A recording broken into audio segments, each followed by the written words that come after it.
नमस्कार, आचरण के साथ मैं हूं टीएन मनीष, हाजिर हूं आज का मुद्दा लेकर।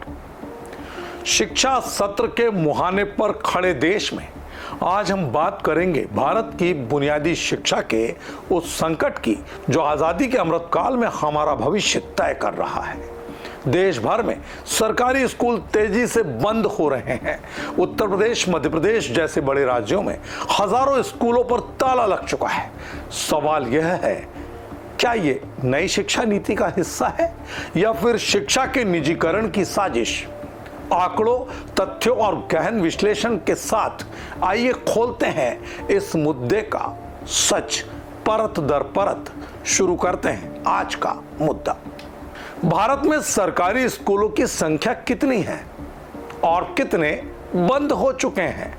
आइए देखें कुछ प्रामाणिक आंकड़े। UDISE 2020-21 की रिपोर्ट के मुताबिक देश में कुल 10,32,049 सरकारी स्कूल हैं, लेकिन 2018-19 में 51,000 सरकारी स्कूल बंद हुए। 2020-21 में 521 और कम हुए। 2021 से 24 के बीच उत्तर प्रदेश में 25,126 और मध्य प्रदेश में 29,410 स्कूलों में ताले लग गए। बंगाल में केवल 147 स्कूल बंद हुए, जो देश में सबसे कम है। राज्यवार आंकड़े अगर हम संक्षेप में देखें तो उत्तर प्रदेश 1,50,000 प्लस सरकारी स्कूल, लेकिन 25,126 बंद। मध्य प्रदेश में 1 लाख से अधिक सरकारी स्कूल, 29,410 स्कूल बंद। बिहार में 75,555 सरकारी स्कूल, 2020-21 में बढ़ोतरी। पश्चिम बंगाल में 83,379 सरकारी स्कूल, मामूली बढ़ोतरी। इन आंकड़ों से साफ है कि बीजेपी शासित राज्यों में स्कूल बंद करने की रफ्तार सबसे तेज है। लेकिन क्यों? सरकारी स्कूल क्यों बंद हो रहे हैं? सरकार का कहना है कम एनरोलमेंट। 50 से कम बच्चों वाले स्कूलों को चलाना महंगा सौदा है, इसलिए एक विलय करने की यानी मर्जर की पॉलिसी बनी।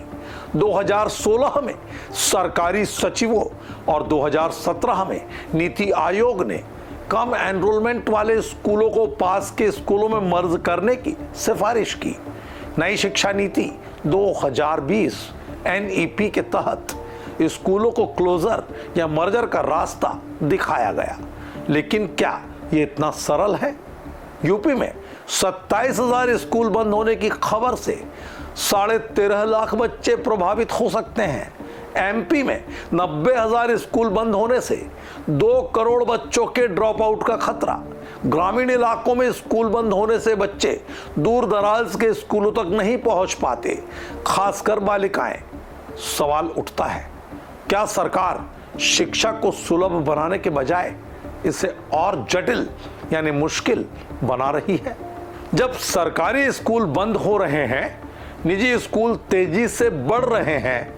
UDISE के मुताबिक 2018-19 में निजी स्कूलों की संख्या 3,25,760 से बढ़कर 3,37,499 हो गई, यानी 3.6% की वृद्धि। ASER की रिपोर्ट कहती कि 2018 से 21 के बीच ग्रामीण भारत में सरकारी स्कूलों की तुलना में निजी स्कूलों में नामांकन बढ़ गया, लेकिन नागालैंड और मणिपुर जैसे राज्यों में निजी स्कूलों की वृद्धि के बावजूद गैर नामांकित बच्चों की संख्या भी बढ़ गई। RT एक्टिविस्ट का दावा है सरकारी स्कूलों की खराब गुणवत्ता को बहाना बनाकर सरकार निजीकरण को बढ़ावा दे रही है। शिक्षा का अधिकार राइट टू एजुकेशन कानून के तहत हर बच्चे को मुफ्त और गुणवत्तापूर्ण शिक्षा का हक है, लेकिन स्कूल बंद होने से यह हक छीना जा रहा है। विपक्ष का दावा है कि यह गरीब बच्चों की शिक्षा पर सीधा हमला है। विपक्ष ने इस गंभीर मसले पर सरकार को घेरा है। कांग्रेस और अन्य विपक्षी दल यूपी और MP में स्कूल बंद होने को शिक्षा के खिलाफ साजिश बता रहे हैं। सोशल मीडिया पर यह हमला तेज है। X पर कई यूजर्स ने लिखा, जनसंख्या बढ़ रही है, फिर स्कूल क्यों बंद हो रहे हैं? आरोप, बीजेपी सरकार गरीब बच्चों की शिक्षा छीनकर निजी स्कूलों को फायदा पहुंचा रही है। एक्टिविस्ट मानते हैं कि स्कूल बंद करना आरटीई एक्ट का उल्लंघन है। कई संगठनों ने कोर्ट में याचिकाएं दायर की, लेकिन अभी तक ठोस नतीजा नहीं निकला। उनका सवाल, क्या सरकार शिक्षा को बिजनेस बनाने की कोशिश कर रही है? सरकार इस मुद्दे पर क्या कहती है? शिक्षा मंत्रालय का मानना है स्कूल मर्जर से संसाधनों का बेहतर उपयोग होगा और बच्चों को बेहतर सुविधाएं मिलेंगी। एनईपी 2020 का दावा, नई शिक्षा नीति से 2030 तक 100% नामांकन और 2035 तक 50% उच्च शिक्षा का लक्ष्य। भारत शिक्षा पर अपनी जीडीपी का महज 4% खर्च करता है, लेकिन एनईपी के लिए फंडिंग अपर्याप्त है। समग्र शिक्षा योजना, शिक्षक भर्ती और डिजिटल शिक्षा पर जोर, लेकिन सवाल वही, जब स्कूल ही बंद हो रहे हैं तो ये योजनाएं काम कैसे और किस पर करेंगी? तो दोस्तों, आजादी के अमृतकाल में हमारी बुनियादी शिक्षा संकट के दौर से गुजर रही है।